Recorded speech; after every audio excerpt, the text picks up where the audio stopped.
नमस्कार, आप देख रहे हैं लाइव 24 न्यूज। चलिए खबर का सिलसिले से शुरुआत करते हैं। सबसे पहले आज हम आपको बताएंगे कि बंगाल में चुनाव लेकर के सबसे बड़ी रणनीति सामने आई है। ममता बनर्जी ने जिस तरह से मोदी सरकार ने 56 इंच का सीना दिखाने गए थे, खेला हो गया चला, कई तरह की बातें तोड़ मरोड़ कर दिखाया गया।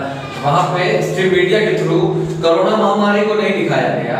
मोदी सरकार 56 इंच का सीना पहुंचे थे बंगाल चुनाव में प्रचार करने, तो उनकी नीति और उनकी व्यवस्था कैसे डगमगा गई। आखिर वहां की जनता ने 56 इंच का सीने को उल्टे पैर खदेड़ के भगा दिया।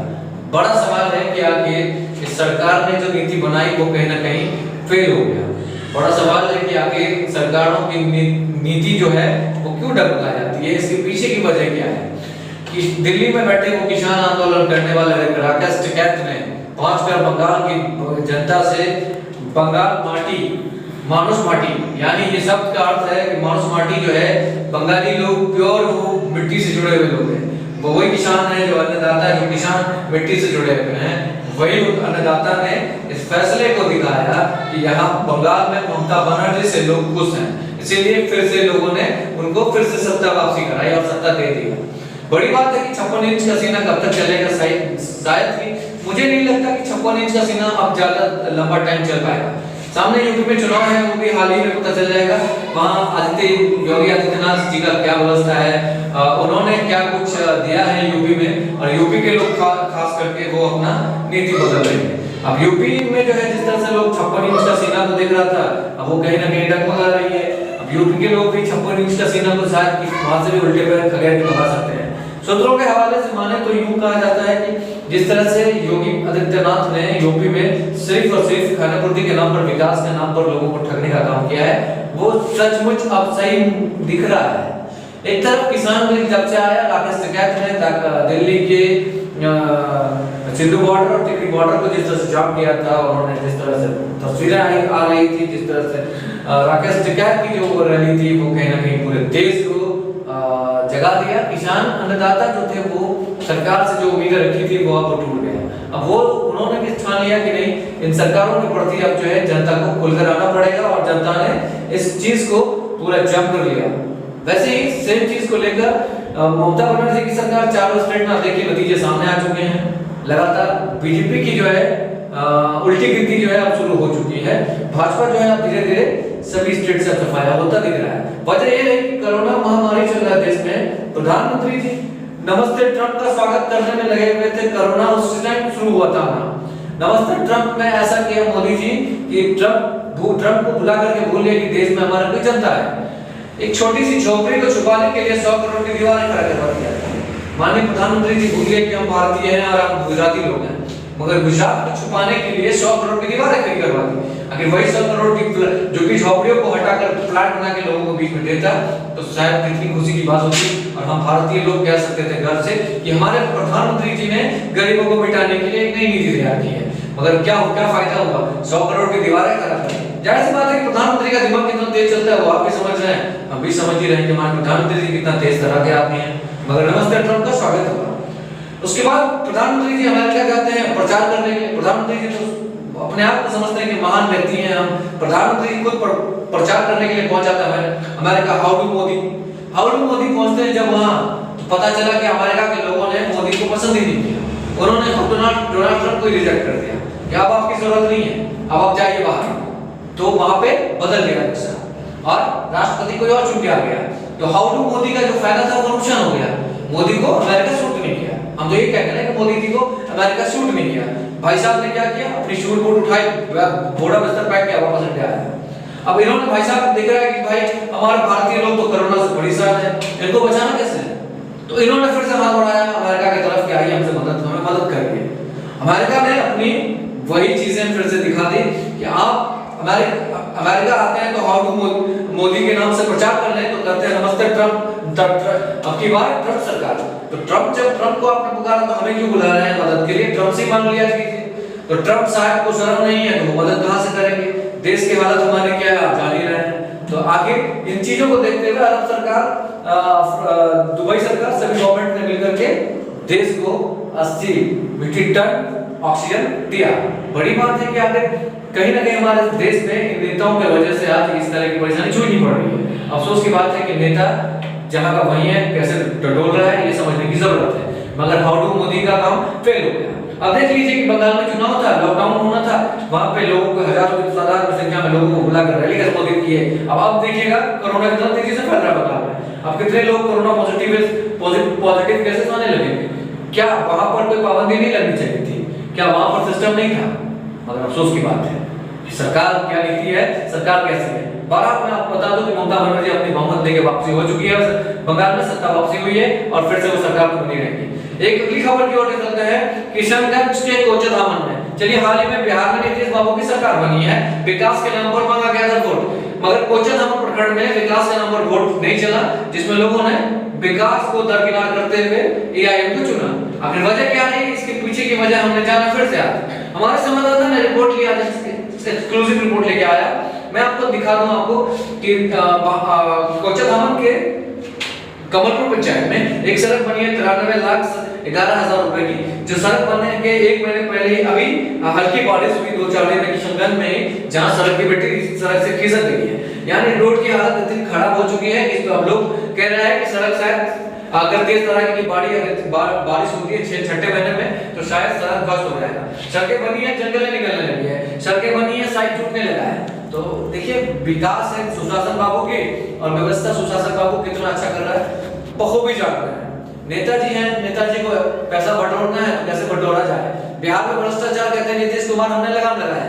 अगर लगाम लगा होता तो शायद प्रशासनिक भी कोई व्यवस्था होती। मगर देखिए ग्रामीण क्या कह रहे हैं, आप इस पर चलते हैं। ग्रामीण अभी अपनी बातों को कैसे रखना चाहिए तस्वीरों पर ले चलते हैं। रोमिन साहब, ये जो सड़क बना है 93,11,000 का, आखिर आप लोगों को गुणवत्ता पहले क्यों नहीं दिखा और अब दिख रहा है? आप लोग मीडिया के जरिए साहब इस मामले को उजागर करना चाह रहे हैं। देखिए, गुणवत्ता देखने का काम हम लोगों का नहीं है, ये तो जेई प्रशासन इनका काम होता है। हम लोग तो ये जानते हैं कि ये हमारे पैसे से बना हुआ, हम पब्लिक के पैसे से बना हुआ सड़क है।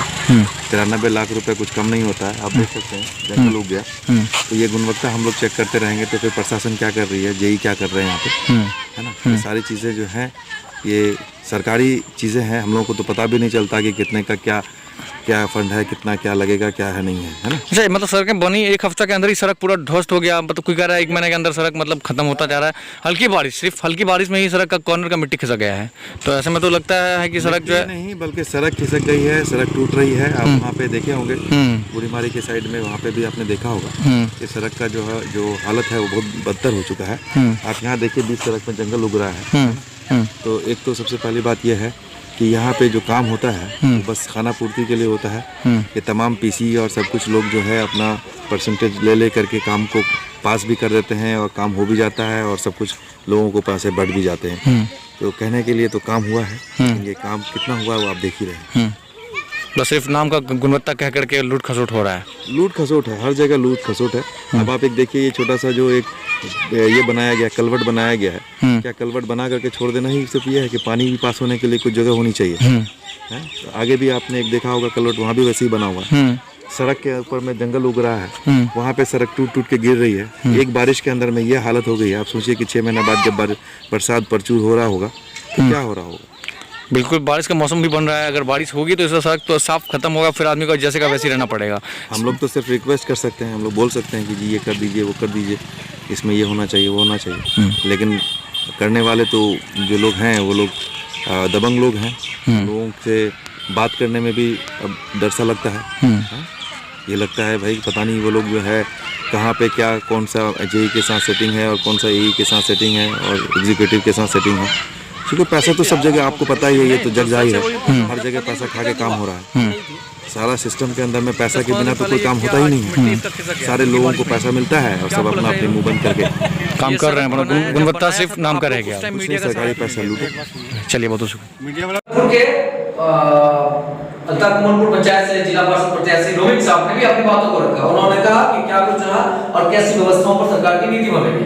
ऐसे में सवाल तो खड़ा होता ही है कि ऐसे में नीतीश बाबू के शासनकाल में क्या व्यवस्था है। अगली खबर की ओर बढ़ते हैं। अब कोचधामन के प्रखंड मुख्यालय में लगातार मास्क वितरण की जाती है।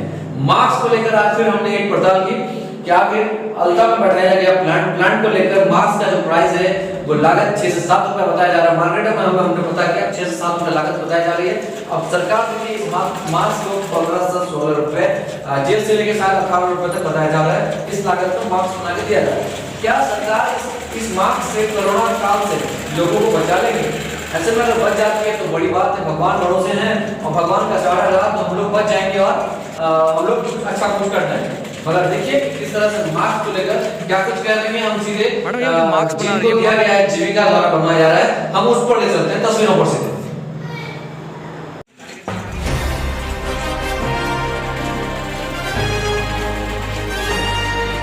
मैडम ये मास्क बना रही है, मास्क की अच्छी क्वालिटी नहीं है कि हम लोगों ने मार्केट में पता किया तो 6 से 7 रुपए की लागत पड़ रही है। और आप लोग गवर्नमेंट को कितना में दे रहे हैं और आप लोग बना कितना रहे हैं? देखिए हम लोग को पड़ रहा है 10 से 11 तक पड़ रहा है। 10 से 11 हम लोग तो मार्केट में पता कि मैडम 6 से 7 रुपये ही बहुत ज़्यादा ही हो रहा है, उससे भी कम में बनेगा। हम लोगों ने 4-5 दुकानों में बात की, उसका लागत बताया, कपड़े की क्वालिटी के हिसाब से मैं बात कर रहा हूँ। और आप लोग दे रहे हैं कितना में, ये बताइए हमको। मैडम देखिए जो मास्क मैंने लगाया है इसको मैंने 16 रुपये में दिया। इनकी क्वालिटी और आप वाले में क्वालिटी में आसमान जमीन का फर्क है, सिर्फ क्यों? आप 16 रुपये लगाते जो मैं समझ में 10 से 11 रुपये बताइए। तो वहाँ गवर्नमेंट तो 15 रुपये दे रहा है, GST लेके 18 रुपये बताया जा रहा है। तो उसमें हम लोग का फिर खर्च है।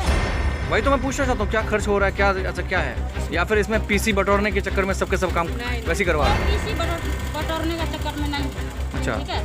कहाँ से कपड़ा खरीदना पड़ा है, फिर गाड़ी का किराया लग रहा है, फिर यहाँ सिलाने वालों को दे रहे हैं तो कैसे नहीं खर्च होगा बताइए। मैडम वही तो मैं बोल रहा हूँ, टोटल कॉस्टिंग लागत लेके मैं बोल रहा हूँ ना, 7-8 रुपये लागत टोटल लेके पड़ता है। ऐसे नहीं कि कपड़ा की कीमत 7 रुपये, कपड़े का अगर फिट के हिसाब से खरीदेगा ना तो मिल जाएगा कितना रुपये। कपड़े की क्वालिटी देखिए, हम लोगों ने क्वालिटी देख करके पूरा पड़ताल 3 दिन से कर रहे हैं, चौथा दिन आपका सेंटर पहुँचे हुए हैं हम लोग। तो क्या लग रहा है यहाँ बटोरने के लिए बना रहा है? नहीं आप लोग क्या लागत में दे रहे हैं, हम आपसे ये सवाल पूछ रहे हैं, लागत में कितना दे रहे हैं? अब बाकी 10 से 11 रुपया दे रहे हैं उनको, आप कितना में दे रहे हैं? हमको उतना मतलब नहीं है, हाँ? 15 सीधे 15 में दे रहे हैं, मतलब आप बना रही है 11 रुपये में, 15 रुपये में दे रही है उनको, यही ना? क्या नाम हुआ आपका? क्या नाम है? सोमनी देवी। सोमनी, किस पोस्ट पर यहाँ पे मौजूद हैं आप? कोषाध्यक्ष। कोष अध्यक्ष हैं आप। जी।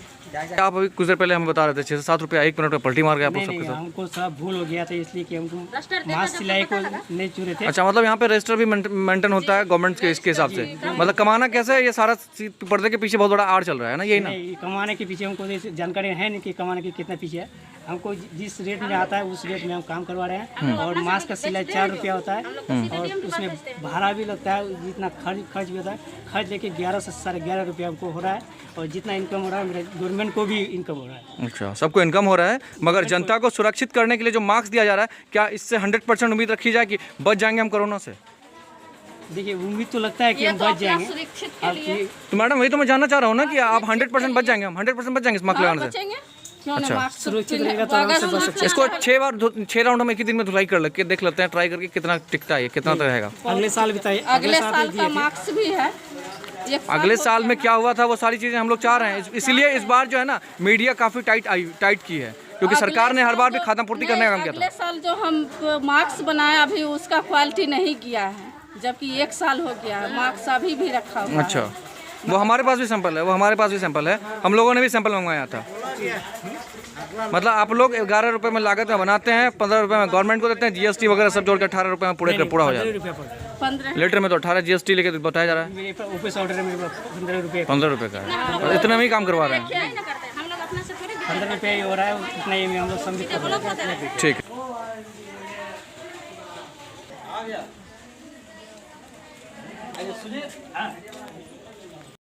बड़ी खबर आ रही है दिल्ली से निकल करके, जहां कोविड सोल्यूशन क्वारंटाइन कैंप बनाया गया है मस्जिद green park new Delhi. Green park में जामा मस्जिद है जहां पे क्वारंटाइन सेंटर बनाया गया है, वहां के लोगों ने क्वारंटाइन सेंटर बनाया है और लोगों को क्वारंटाइन कराया जा रहा है, व्यवस्था की गई है वहां बेहतरीन ढंग से। आप तस्वीरों पर देख सकते हैं कि दिल्ली में लोग किस तरह से इंतजाम कर रहे हैं और कैसे वहां कोई जात पात नहीं देखी जा रही है। भले ही भोग मीडिया कुछ तरह से भोग कर दिखा रहा हो कि ये चीजें आ रही है, ये है और क्या है, मुसलमान जिहादी है, मुसलमान ये है, मुसलमान वो है, मुसलमान तबलीगी जमात जिहाद फैला रहे हैं। अब हाल ही में देखें कि एक मैं इस बात पर टिप्पणी नहीं कर रहा हूँ, मुझे भी अफसोस है कि हमारे मीडिया चैनल से रिपोर्टर को कोरोना पॉजिटिव होने के बाद वो उनकी निधन हो गई। अफसोस की बात है कि वो भी रिपोर्टर एक एंकर थे, न्यूज एंकर होने के बाद भी वो कह रहे थे कि तबलीगी जमात जिहादी है, वो जिहादी कोरोना फैला रहे हैं। मेरा सवाल था कि इतना सवाल है कि भाई आखिर ये जिहादी कैसे हो गए? कुंभ के मेले में लोग हजारों की तादाद में जुड़े वहां पर, क्या वहां पे कोरोना नहीं फैला? सरकार से सीधा सवाल है कि उत्तर प्रदेश की सरकार क्या थी, नाक में रुई चूसी हुई, कान में हेडफोन लगा के घूम रहे थे क्या, जो आज वहां पे कोरोना नहीं फैल रहा था? वहां पे अब टेस्ट हो जाए तो कुंभ मेले से लोग वापस गए अपने अपने घर में। उन शादियों बाबा का टेस्ट करवाना चाहिए, उनके कितने पॉजिटिव केसेस आएंगे आप भी समझ रहे हैं, हम भी समझ रहे हैं, मगर देश की हालत क्या है हम जान रहे हैं। आज लोग खुद इस धर्म से उठकर समाज के प्रति सबसे बड़ा सेवा है, और सेवा ही सबसे बड़ा मानव का धर्म है। आज कुछ लोग मस्जिदों में अपना क्वारंटाइन सेंटर बनाकर व्यवस्था कर रहे हैं ताकि लोगों को बेहतरीन इलाज कराया जा सके और कोरोना से जल्द से जल्द कोरोना को हराया जा सके, हम जीतकर भारत को अपनी पहचान दे सके। लोग तैयारी कर रहे हैं, लोग लगातार जुड़े रहते हैं। हाल ही में बता दें बिहार के एक दबंग नेता जिनका नाम है शहाबुद्दीन आप इस दुनिया में नहीं रहे, आरजेडी के बहुत दबंग नेता थे, उनकी कल निधन हो गई। निधन के बाद जो है आरजेडी में बहुत बड़ी क्षति हुई है। क्षति को लेकर लालू यादव ने ट्वीट कर कहा कि असदुद्दीन अवैध माफ कीजिएगा, शहाबुद्दीन के चले जाने से काफी नुकसान हुई है, पार्टी को बहुत बड़ी क्षति हुई है। इसको लेकर तेजस्वी यादव ने भी ट्वीट करते हुए कहा कि हमारा बिहार में राजद के बड़े नेता थे और बहुत ही करीबी नेता थे। आज शहाबुद्दीन साहब का निधन के बाद पूरे बिहार वर्ष में जो है बिहार में शोक मनाया जा रहा है। शहाबुद्दीन एक बड़े ही हस्ती थे, मगर अफसोस की बात है कि शहाबुद्दीन नहीं रहे। बताया ये भी जाता है कि शहाबुद्दीन का बेटा ने क्या की जेल प्रशासन की कहीं लापरवाही रही होगी और दूसरा हॉस्पिटल कर रहे होगी, लापरवाही की वजह से इनकी मौत हुई है। हालांकि बताया जा रहा है कि जिस वार्ड में उनको शिफ्ट कराया गया था उसमें कोरोना संक्रमित था और उसके ही जरिए से इनको पॉजिटिव हुआ और ये इस दुनिया से चल बसे। शहाबुद्दीन का बेटे ने मांग किया कि पोस्टमार्टम करवाया जाए। अब पोस्टमार्टम हुआ है, अब उनका रिपोर्ट आना बाकी है। रिपोर्ट में देखना ये है कि कैसे मौत हुई और क्या रहा। कहीं ना कहीं जेल प्रशासन की भी नाकामयाबी रही और डॉक्टरों की भी। लगातार बात कर रहे हैं कि आज शहाबुद्दीन ही क्यों, पूरे भारतवर्ष में लाखों लोग कोरोना से संक्रमित हो रहे हैं, उनकी डेथ होती जा रही है। आखिर सरकार अब तक इसमें फेल क्यों? लगातार दिल्ली की हाईकोर्ट फटकार लगा रही है सरकार को, बिहार की हाईकोर्ट फटकार लगा रही है, उत्तर प्रदेश की हाईकोर्ट फटकार लगा रही है, सुप्रीम कोर्ट फटकार लगा रही है, फिर भी सरकार टस से मस करने को तैयार नहीं है। सरकारों को इलेक्शन कराने से फुर्सत नहीं है, सरकार को व्यवस्था को देखना नहीं है, सरकार व्यवस्था के नंबर 4 बटोरने की राजनीति करते हैं। क्या होगा? देश की हालत कैसी और किस तरह से गुजर रहा है, समझने की जरूरत है कि आखिर लोग कैसे और कैसे अपनी जिंदगी को बचावा करेंगे।